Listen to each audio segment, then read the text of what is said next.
Hello everybody. A quick tip off I had from Facebook friend is that this phone now can do screenshots, and it's so easy.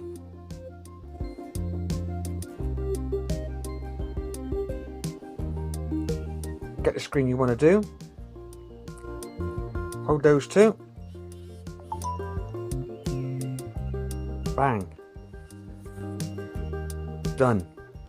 Go to your gallery,